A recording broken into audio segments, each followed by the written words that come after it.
Boa noite a todos outra vez, sejam bem-vindos. Para aqueles que nos assistem em casa, conforme a hora ou o local onde estejam, que estejamos em paz.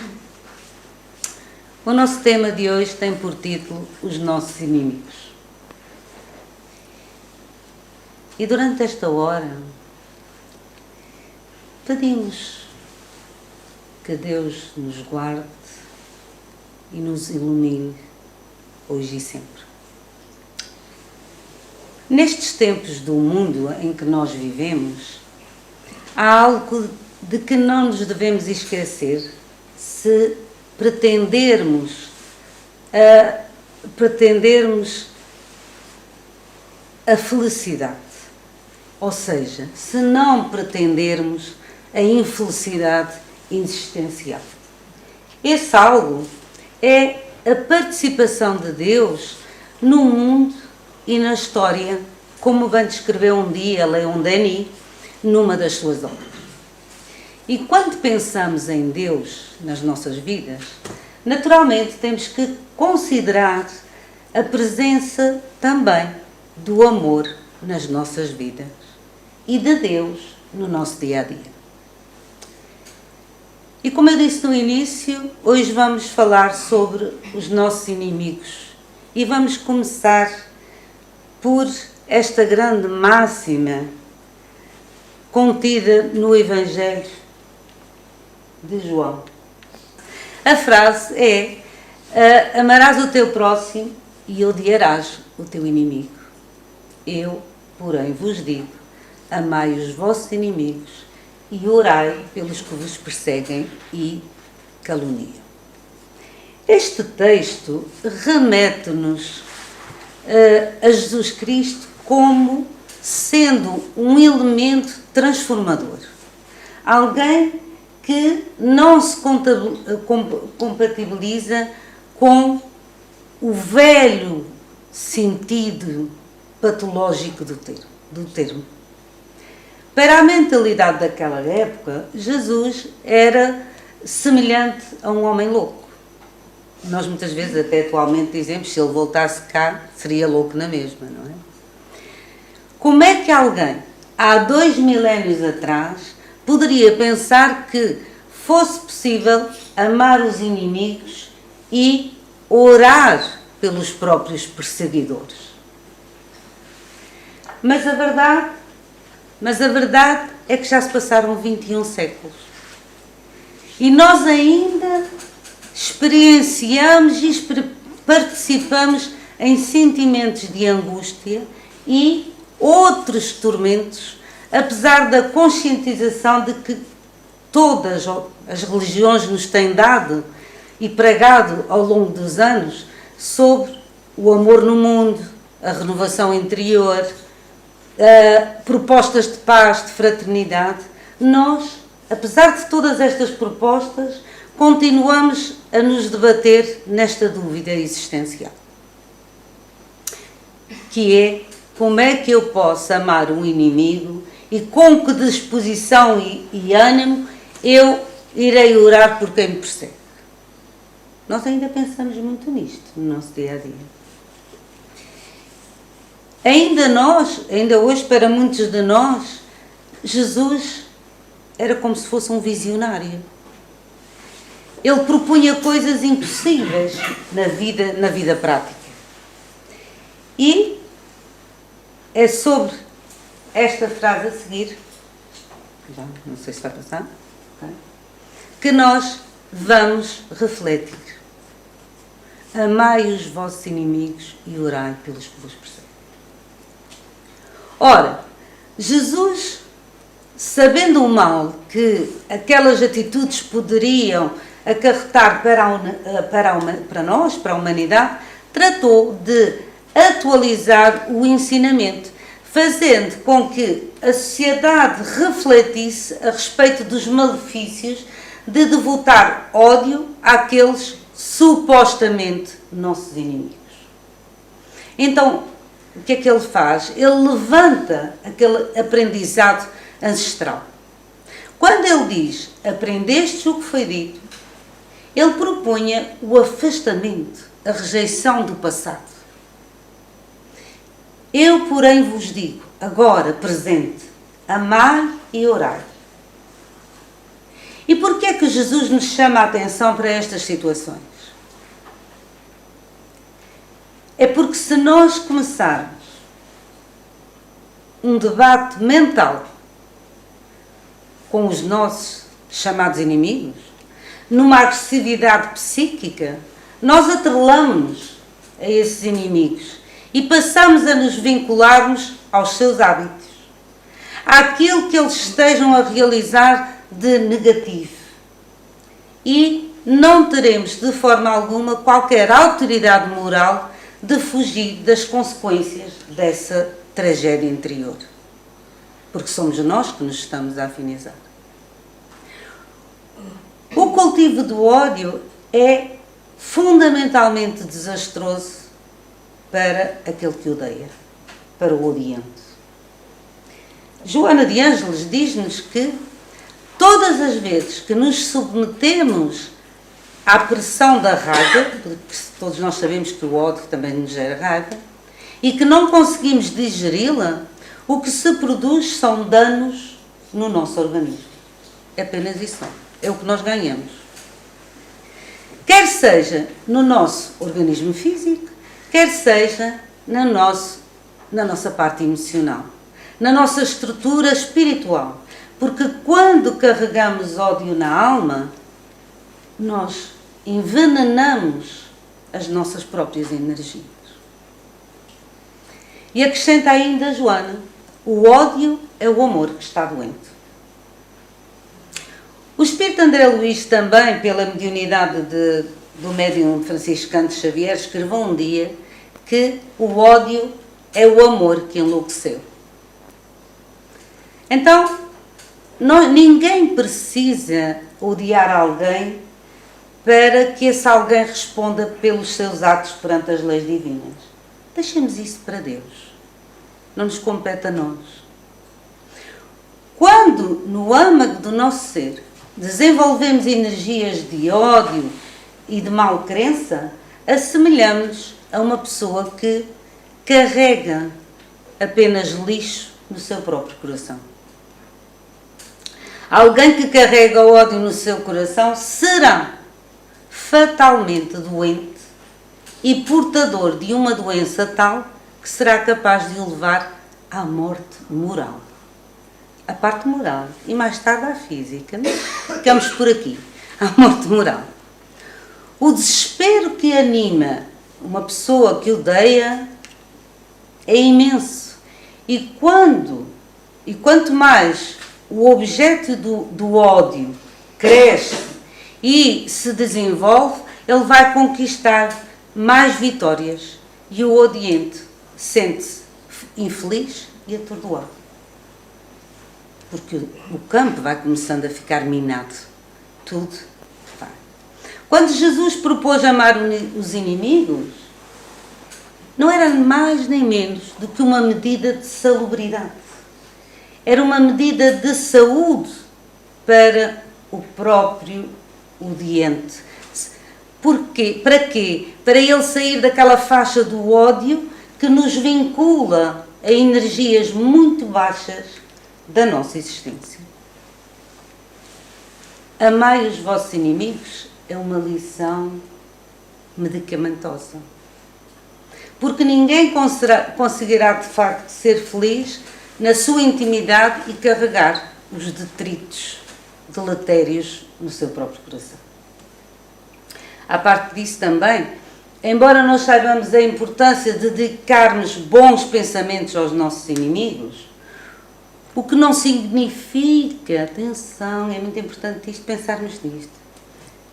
Dedicar bons pensamentos aos nossos inimigos não significa concordar com os seus atos maus. Nem pouco mais nem menos.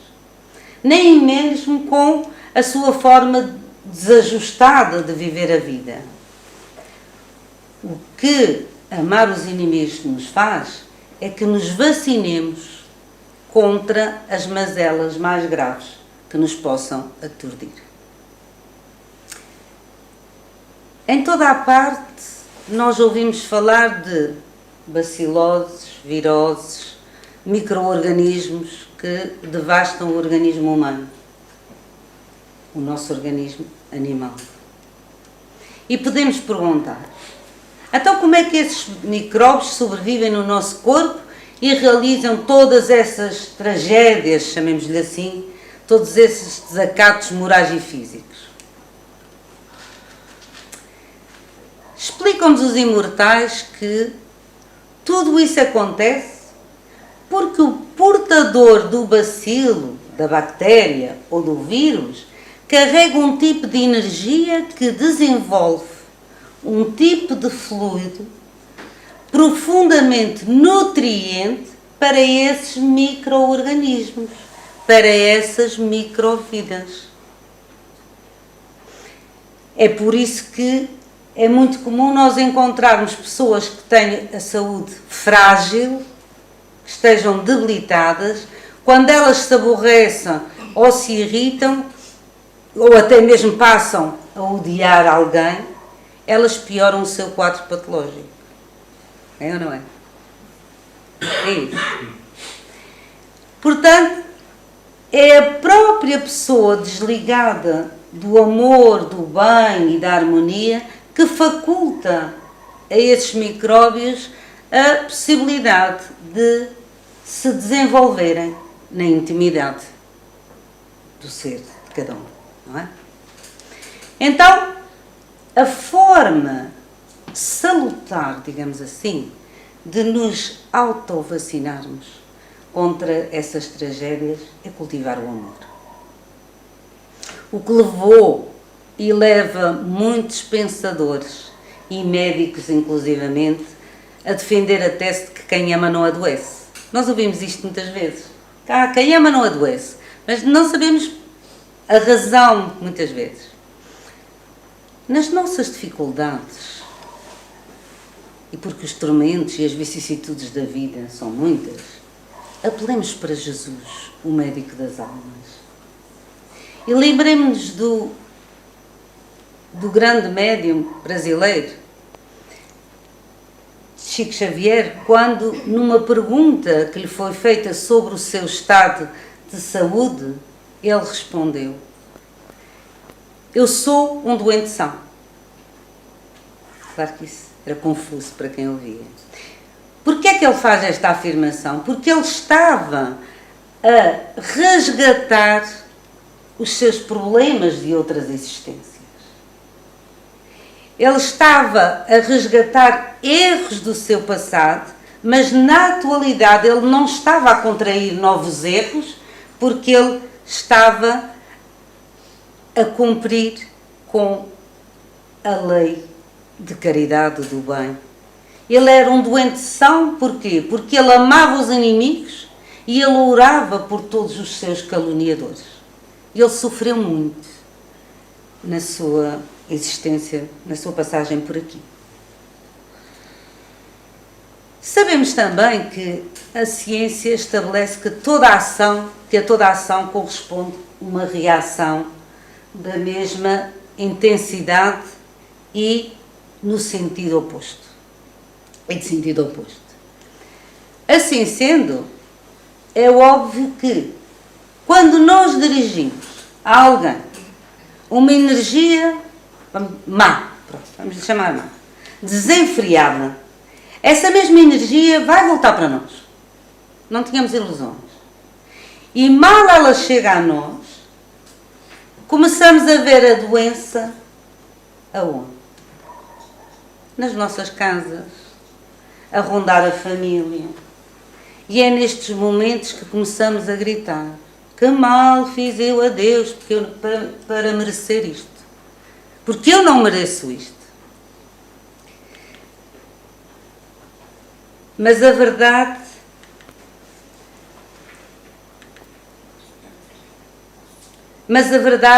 é que isso acontece.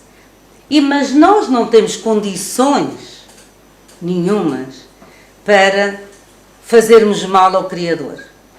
Nem pouco mais ou menos. Nós já não somos irracionais. Nós agimos irracionalmente, muitas vezes, por preguiça, pela preguiça de pensar e não por incapacidade nossa. Daí o ódio não ter mais lugar na vida de quem quer crescer e quem quer ser feliz. Todos nós temos o direito de ser felizes e é Deus que nos dá esse direito, pelo nosso trabalho, pelo nosso esforço, por aquilo. E quando mergulhamos no halo da infelicidade, há outras consequências. E uma delas é a da nutrição do ódio, que gera à nossa volta uma teia de espíritos trevosos, afinados com os nossos sentimentos, com as nossas fraquezas morais e com as nossas tendências.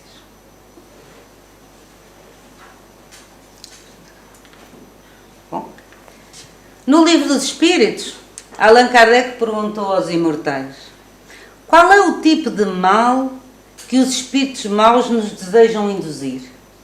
E eles responderam: aqueles que são de ordem moral. E Allan Kardec volta a indagar o seguinte: e isso os faz infelizes? Não, responderam os benfeitores. É porque para esses espíritos é difícil ver alguém que seja mais feliz do que eles. E a inveja é uma das facetas do ódio. Ou seja, nós alimentamos diversos sentimentos e carregamos tormentos que por vezes parece que não nos apercebemos destas situações. Ou por outra, só nos apercebemos quando tudo nos entra quase que visivelmente pela nossa porta dentro. Então, deste modo, nós podemos concluir que quando Jesus diz: amai os vossos inimigos, Ele sabe a dificuldade desta frase, desta imposição, entre aspas, porque Ele conhece bem o significado de cada uma das suas palavras. E a responsabilidade que nos cabe como cristãos é a de descobrir o significado deste mandamento e procurá-lo vivê-lo durante toda a nossa existência, o melhor possível. Bom, agora vamos ser um bocadinho mais práticos e vamos fazer a seguinte pergunta: como devemos nós amar os nossos inimigos? Sim, porque a gente fala que devemos amar, que devemos isto, devemos aquilo. Como é que se faz? Que às vezes até dizemos: eu até gostaria de fazer, mas não sei como é que faço, não é? Isto é apenas algumas das ideias estudadas. E esta resposta e as seguintes que vamos ver foram escritas por Martin Luther King, que era pastor e recebeu o Prémio Nobel da Paz em 1964. Então diz-nos Martin Luther King que, em primeiro lugar, para amar os inimigos, nós temos que desenvolver e manter a capacidade de perdoar. Porque aquele que não perdoa não consegue amar, não pode amar. E é mesmo impossível, diz ele, iniciar o gesto de amar o inimigo sem uma prévia aceitação da necessidade de perdoar. De perdoar sempre a quem nos faz mal ou que nos injuria. Ou seja, não é só dizer eu perdoo. Nós temos que nos mentalizar, nós temos que ter essa consciência de que para melhorarmos precisamos de facto perdoar. Também nos diz ele que é preciso compreender que o ato de perdão deve partir sempre de quem foi insultado. Agora é que é pior. Da vítima que foi injuriada, daquele que sofreu a injustiça ou o ato de opressão. E para aquele que faz o mal? Quem faz o mal deve arrepender-se e, como diria a parábola do filho pródigo, retomar o caminho de regresso de coração ansioso pelo perdão. Então há que haver aqui uma ligação de um para o outro. Um a querer perdoar e o outro a aceitar de que necessita realmente se arrepender. Porque só assim. O perdão, vamos pensar agora assim, temos que perdoar a toda a hora. Vamos ter isso. O perdão não significa ignorância nem fraqueza. Isso também é outra coisa que as pessoas pensam muito. Nem uma imposição ou algo assim. Não. Pelo contrário, o perdão deve significar que a má ação deixe de ser uma barreira entre as relações, entre as pessoas envolvidas, entre as relações mútuas. Porque o perdão é o catalisador que cria a atmosfera necessária para partir e começar de novo. É alijar um fardo ou até cancelar uma dívida. Isso é que é o perdão. Em segundo lugar, ele diz-nos que temos de reconhecer que a má ação de um inimigo, ou seja, aquele que nos magoa, nunca exprime a completa maneira de ser do outro. É sempre possível descobrirmos um elemento de bondade no nosso inimigo. Porque a nossa tendência é sempre rejeitou. É assim, fez assim. E a parte boa? Também há ali uma parte. E aqui nós podemos repetir o que nos disse o apóstolo Paulo. Pois eu não faço o que prefiro, e sim o que detesto. Há que ter esta consciência de que realmente aquele a quem nós chamamos, ou que possamos por algum tempo realmente pensar que é nosso inimigo, também tem os seus valores. Aconteceu aquilo naquele momento. E nós, ao fazermos isso, significa que naquilo que temos de pior, nós também, há sempre algo de bom. Assim como no melhor também existe algo de mau. Olha, isto aqui remete-me para uma ideia popular de que a gente dizia: ninguém mete aqui a mão que não tenha que tirar. Se todos nós cometemos atos de maior ou menor bondade, melhores ou piores, não é? E em terceiro lugar, não devemos procurar derrotar ou humilhar o inimigo, mas antes granjear a sua amizade e a sua compreensão, tentar aproximar-nos realmente desses nossos irmãos. Então, porquê é que nós devemos amar os inimigos? A principal razão é perfeitamente óbvia. É que retribuir o ódio com o ódio multiplica o ódio e aumenta a escuridão de uma noite que praticamente já nem estrelas está. É uma noite escura. Quem está nestas situações. A escuridão não expulsa a escuridão. Certo? Só a luz o pode fazer. Então nós precisamos de espalhar luz. O ódio também, por muito que queiramos e o vivamos e pensamos que vai resolver, não expulsa o ódio. Só o amor pode fazer isso. Não tínhamos ilusões.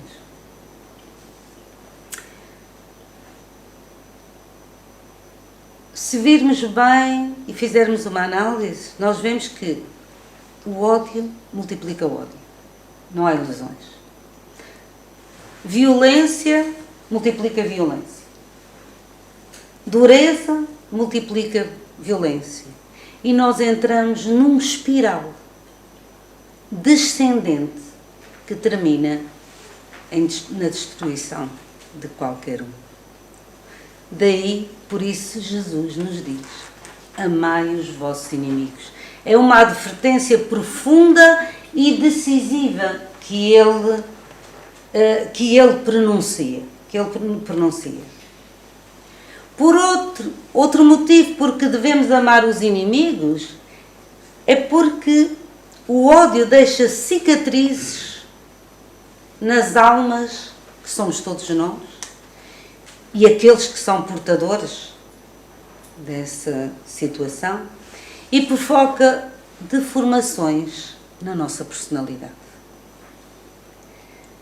Nós podemos pensar e avaliar as terríveis consequências na morte, por exemplo, há longo tempo, de 6 milhões de judeus, ordenada por um louco obcecado pelo ódio, e a quem devemos ter compaixão, mas que se chamava Hitler. E nos nossos dias mais aplicados também já tivemos. Mas ainda há um outro aspecto que nós não devemos omitir. O ódio também é prejudicial para a pessoa que odeia. Portanto, ninguém está ilibado do prejuízo. É como um cancro incurável que corrói a personalidade daquela pessoa, daquela alma, e lhe desfaz a unidade vital. Ele destrói-nos o sentido dos valores e a objetividade das coisas. Ficamos com a mente perturbada. E também nos faz que consideremos bonito o que é feio e ainda que façamos confusão entre verdadeiro ou falso e vice-versa. Ou seja, é uma confusão total. Nós ficamos, de facto, baralhados. A psicologia moderna reconhece a doutrina que Jesus ensinou, de facto, há muitos séculos. E confirma também que o ódio divide a personalidade. E o amor, de maneira espantosa, restabelece a unidade das pessoas. Então, um terceiro motivo para que devemos amar os nossos inimigos é que o amor é a única força capaz de transformar um inimigo num amigo. E só o conseguiremos se nos libertarmos da inimizade.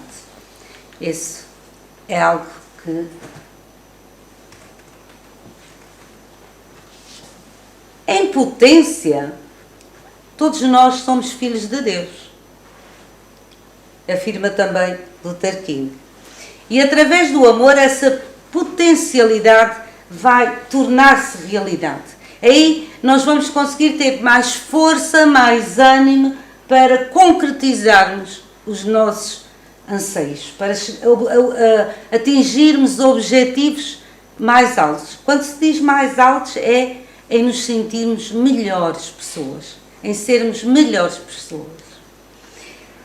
E ele faz uma afirmação muito interessante, que ele diz assim, eu vou citar: tanto Alexandre como César, Carlos Magno ou eu próprio, criámos grandes impérios que se apoiaram unicamente na força. Jesus, há séculos, iniciou a construção de um império fundado no amor. Jesus há de reinar enquanto o sol fizer a sua viagem cada dia. Vejam só o aspecto poético que ele nos diz isto. O seu reino irá de costa a costa até que a lua deixe de mudar. Não há em Cristo leste ou oeste. Não há norte nem sul, mas a grande unidade do amor por toda a vasta terra inteira. Então, perante tudo isto, amemos, portanto, os nossos inimigos e oremos por aqueles que nos perseguem.